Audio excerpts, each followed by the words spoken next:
तो hello class tenth और class tenth A specially. आज हम पढ़ने जा रहे हैं यूनिट 2।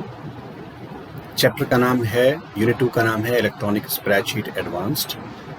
इसकी कुछ चीज़ हमने 9th में भी देखा था और इसमें आज हम बात जो करने जा रहे हैं वो बात करने जा रहे हैं सेशन 1 की।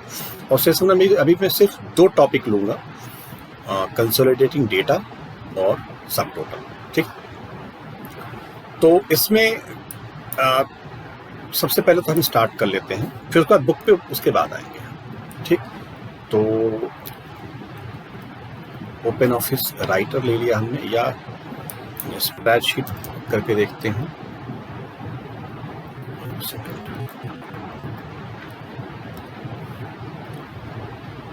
नहीं, वो राइटर से ही जाना होगा हमें, या ओपन ऑफिस हमने क्लिक किया।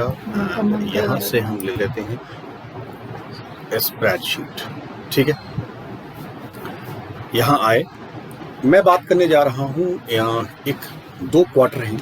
एक क्वार्टर सेल है लैब 2019 का और एक क्वार्टर हम बनाएंगे 2020 का। तो मैंने कहीं पेस्ट कर रखा था और इसको मैं डबल क्लिक करूँगा तो ये दूसरी शीट का है चूँकि, तो इसलिए ये ऐसे दिखा रहा है। मैं इसको कॉपी कर ले रहा हूँ। ठीक है, ये मैंने ही बनाया था। अब इसको हमने पेस्ट किया, इसलिए कर देता हूँ। तो ये आप देखिए, समझ लीजिए पहले है क्या। ये लैपटॉप की सेल है 2019 की, और हम थोड़ा और कह देते हैं QTR1। ठीक है, ये क्वार्टर 1 का है। या इस पर काम करते हैं, हम इसको यहाँ से उठा के सेल 1 और इस जगह पे रख देते हैं क्वार्टर 1, लैपटॉप सेल क्वार्टर 1। और सेम चीज कॉपी करके हम यहाँ रख लेते हैं और इसको कहते हैं क्वार्टर 1 ऑफ 2020। तो अब इसकी हम कंसोलिडेट करना चाह रहे हैं, इसको हम कॉपी करके और इसको कोई अलग कलर दे देते हैं और फॉन्ट कलर थोड़ा डार्क कर देते हैं। ठीक है सर, तो ये हमारे पास 2 क्वार्टर बन गए, 2019 का और 2020 का। अब देखिए 2 तरीके हैं। एक तरीका क्या है कि आप सिंपली जाइए कंसोलिडेट में, और कंसोलिडेट में जाने के बाद मुझे इसका चाहिए टोटल और इसका चाहिए टोटल, तो हम इसको श्रिंक को यूज़ करते हैं और ये हमने एक रेंज बना लिया A2 से लेके D5 तक। Okay, add. फिर हम इसको दोबारा श्रिंक को यूज़ करते हैं और यहाँ आए, ये किया एंड ऐड कर दिया। तो ये देखिए हमें दोनों इस रेंज का भी और इस रेंज का भी मिल गया। और यहाँ आएंगे तो इस जगह पे आके हम इसको हटा देते हैं, हमें इस जगह पे टोटल चाहिए इसका। ठीक है, अब ओके करें तो ये देखिए, अच्छा सॉरी मैंने क्या किया था, ये तो लिया हमने, लेकिन हमने न रो लेबल लिया, न कॉलम लेबल लिया और न ही लिंक टू सोर्स डेटा किया। ये देखिए, अब जैसे हमने सेलेक्ट किया तो row label, column label and इसका डेटा लिंक करने का मतलब क्या था, मैं भी एक्सप्लेन करता हूँ। तो ये हमने एक तरीके से किया टोटली। ठीक, मैं अब इसको हटा लेता हूँ, वापस डिलीट कर देता हूँ ताकि मैं फिर से दिखा सकूँ इसको। ठीक है, ओके कर लेते हैं, कुछ नहीं। यहाँ आए, हमने कहा ये इसका नाम रख देते हैं QTR1, यानी क्वार्टर 1 का सेल है। नाम रखा है कि नहीं रखा, मैंने एंटर नहीं किया। यस, मैंने एंटर नहीं किया। देखिए QTR1 एंटर, तब इसका नाम रख दिया उसने। इसका नाम हम रखते हैं QTR2 और फिर से एंटर। अब देखते हैं एक बार सेलेक्ट करके वापस के क्या नाम रखा है। ये देखिए नाम रखा है। यहाँ अगर आप देखेंगे तो 2 इसने नाम रख दिए हैं। तो 2 नेमिंग रेंज हमने जो है वो हमने शायद 8th में या 7th में पढ़ा था नेमिंग रेंज, तो वही वाला है। ये देखिए इसका नाम इसके 2 रख दिया। अब यहाँ आते हैं और कंसोलिडेट करते हैं और इसको हम वापस डिलीट कर देते हैं। अब हमें टोटल चाहिए किसका, क्वार्टर 1 का। ऐड, तो जी कितना आसान हो गया, इसने खुद ही नाम रख लिया है सब कुछ। उसके बाद क्वार्टर 2 का ऐड एंड ऑफ कोर्स मुझे A7 में ही चाहिए, तो यार इसको कुछ नहीं कहूँगा, मोर करूँगा। रो लेबल का मतलब जो रो लेबल्स हैं वो, कॉलम लेबल्स हैं वो, और लिंक टू सोर्स डेटा कहने का मतलब ये हुआ कि अगर मैं इनमें कुछ भी चेंजेस लाऊंगा तो उसका इम्पैक्ट यहां भी मुझे दिखाई देगा। कैसे, इसको देखिए। जैसे मैंने 55 है, इसको 65 किया तो ये देखिए अपने आप डेटा चेंज हुआ। ध्यान दीजिए, फरवरी में 112 दिखा रहा है, मैंने क्या किया, इसको 156 कर दिया। अब अगर मैं एंटर कर रहा हूं सी, इसने 212 कर दिया यहाँ, ठीक। तो इस तरीके से दिखा रहा है।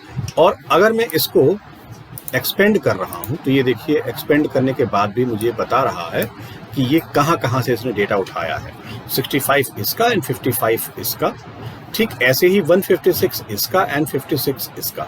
तो इस तरीके से टोटल इसने किया है, ठीक। अब एक काम करते हैं, हम इसी को दूसरी शीट पे एक्सपेंड करके देखते हैं। और एक काम करते हैं, हम इसी को कॉपी कर लेते हैं और हम एक शीट दूसरी ले लेते हैं। सॉरी, यहाँ दूसरी शीट ले लेते हैं, स्प्रेडशीट, और यहाँ आके हम इसको पेस्ट कर देते हैं। तो ये हमारा एक तो सेल हो ही गया। यहाँ आए और इसका हमने नाम, इसको भी हमने इसको नाम रख देते हैं 2020, ठीक। ओके, अब बात करते हैं कि इसका नाम चेंज कर दें हम। तो इसका हम नाम कर दे रहे हैं सेल 1, ठीक। और इसका नाम हम कर दे रहे हैं सेल 2, है ना। अब यहाँ आते हैं, इसका फिर से नाम वही कर देते हैं हम। इसका नाम रख देते हैं QTR1, एंटर। तो यहाँ आए, इसका नाम हमने रखा QTR2, फिर से एंटर, ठीक। नाम देखिए तो ये देखिए नाम दिखा रहा है। अब आते हैं शीट 3 में और इसको हम, इसका भी नाम चेंज कर देते हैं। इसका नाम कहते हैं CONS1, कंसोलिडेशन 1। अब आते हैं डेटा में, कंसोलिडेट। अब इस जगह पे Q1 चाहिए, ऐड, फिर Q2 चाहिए, ऐड, ठीक।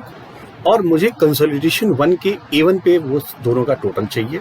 मोर करता हूं, मुझे रो लेवल भी चाहिए, मुझे कॉलम लेवल भी चाहिए, और अगर दोनों में चेंज करता हूं तो डेटा से लिंक भी चाहिए। ओके करें तो ये देखिए इसका डेटा मुझे यहाँ मिल गया। अब ये बता रहा है कि इसने कहां से डेटा उठाया है। सेल 1, सेल 2 से डेटा उठाया है, इसका भी सेल 1, 2 और इसका भी सेल 1, 2, ये देखिए, ठीक।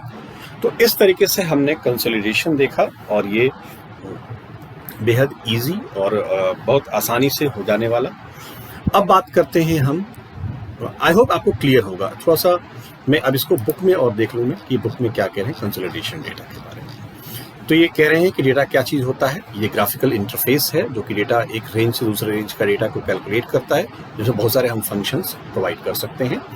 तो सबसे पहले हमने एक सेल्स बनाए, डेटा कंसोलिडेट चूज किया हमने, और उन सेल्स को हमने ऐड किया, यहाँ से ऐड किया। और इन्होंने चूंकि यहाँ इस स्ट्रिंग की यूज़ करके ही बनाया है। सोर्स डेटा रेंज हमने सेलेक्ट किया, ऐड किया, ऐड करने के बाद कॉपी रिजल्ट, तो कॉपी रिजल्ट हमने चूज किया था कि कॉपी रिजल्ट कहाँ चाहिए। इस जगह पे एक बार इस जगह बात करें, कॉपी रिजल्ट्स 2, तो यहाँ चाहिए हमें रिजल्ट। एंड देन ये अब बता रहे हैं कि आप लिंक डेटा सोर्स और कंसोलिडेटेड बाय, तो ये इन दोनों को आप एक बार पढ़ लीजिएगा कि ये क्या कहना चाह रहे हैं, ठीक। तो ये आपका हुआ और इसके बाद आप उसको डिस्प्ले कर देंगे। अब बात करते हैं सब टोटल, ठीक। तो मैं इसको अभी फिलहाल के लिए क्लोज कर दे रहा हूँ एंड इसको भी क्लोज कर देते हैं और यहाँ जाके हम ओपन ऑफिस एंड फिर से एक बार हम स्प्रेडशीट ले लेते हैं। अब एक काम करते हैं हम, स्टोर 1 एंड सेल्स, ठीक। तो या स्टोर इसका केवल रखते हैं हम। तो इसमें स्टोर 1 में सेल्स हुआ 20,000, ये 20,000। ऐसे ही इसको हम अब ड्रैग कर लेते हैं ताकि हमें कुछ, ठीक। इसका नाम केवल हम स्टोर 1 और स्टोर 2 ही रखेंगे। तो स्टोर 1 को पहले कॉपी कर लेता हूं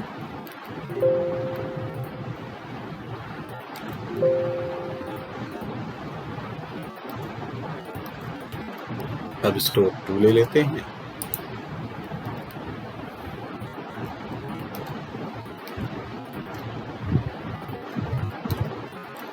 और कई जगह पे जाके हम 1 कर लेते हैं, या एक काम करते हैं 3 और ले लेते हैं, ठीक है, 3 और ले लेते हैं, और वैल्यूज हम इसमें क्या करते हैं 2000 21,000 लेते हैं, ताकि थोड़ा रेंज अच्छा बने। ठीक साहब, अब हमने ये सेलेक्ट किए पूरे, एंड ये हमने लिया डेटा, एंड यहाँ आए सब टोटल। तो अब आप देखिए कि ये क्या कहना चाह रहे हैं।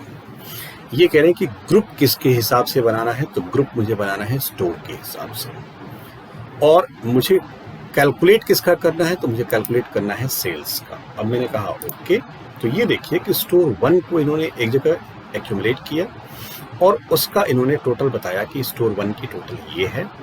देन इन्होंने बताया कि स्टोर 2 का टोटल ये है, स्टोर 3 का टोटल ये है, एंड ग्रैंड टोटल ये है। तो ये आपने देखा कि किस तरीके से इन्होंने सब टोटल किया। सब टोटल के भी कई सारे रेंज हैं इसमें।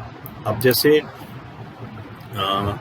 कुछ फील्ड्स और होती हैं, अगर सपोज हम एक फील्ड और इंट्रोड्यूस कर लेते हैं, इसको हम कंट्रोल जेड कर लेते हैं, और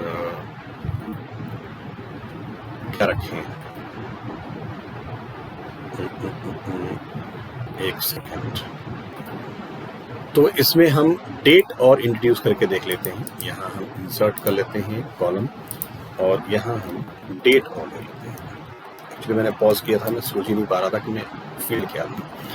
तो यहाँ मैंने कहा 2107 एंड 2020, और इसी को मैं कॉपी कर लेता हूँ यहाँ पूरे, और मैं कुछ डेट चेंज कर देता हूँ। ये देखिए, मैंने डेट चेंज कर ही दिया। तो 21 को मैं कई जगह 21 और 22 में मैंने ये बहुत सारे खरीदारी की है, और ये 26 ले लेते हैं, और तो 26, ठीक है, और बाकी 1 अगस्त। अब देखते हैं करके क्या हो रहा है।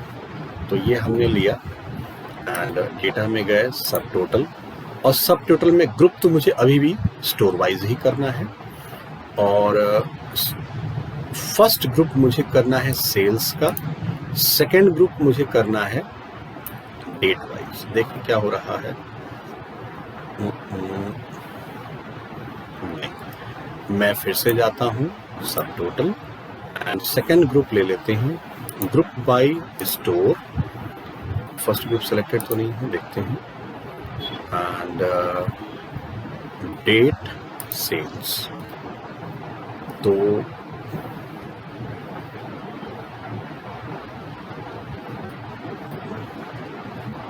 ये देखिए इसने क्या किया, इसने टोटल करके रख दिया है ना। मैं कंट्रोल जेड करता हूँ, एंड सब total, first group store wise total करना है मुझे, सम करना है सेल्स का, ठीक है। सेकंड ग्रुप स्टोर वाइज ही डेट काउंट करना है। देखें अब ओके करके, यस। तो अब देखिए क्या हुआ। स्टोर 1 का टोटल तो बताया इसने ये, और गिनती बताई कि स्टोर 1 की गिनती ये है कि 8 बार स्टोर 1 में काउंटिंग हुई है, क्योंकि मैंने ग्रुपिंग की है इसके वाइज, ठीक है। फिर स्टोर 2 का इसने बताया, फिर स्टोर 3 का बताया। मैं थोड़ा सा इसमें स्लाइड सा चेंज और करना चाहता हूँ। सब टोटल में गए, और सब टोटल में जाने के बाद हमने क्या किया, ग्रुप वाइज हम कर रहे हैं स्टोर, एंड सम कर रहे हैं सेल्स वाइज, ठीक है। अब बात करते हैं ग्रुप बाई में कर रहा हूं सेकेंड ग्रुप में डेट, और काउंट करना चाहता हूं मैं स्टोर। देखिए क्या हो रहा है। इसने बताया कि स्टोर 1 में 21 तारीख को 3 खरीदारी हुई है, ठीक। फिर इसकी 3 हुई है, फिर इसकी 3 हुई है, और ये इस तरीके से इसने ग्रैंड टोटल भी बताया कि स्टोर 2 का सम, स्टोर 1 का सम, और बताया स्टोर 1 का सम ये आया।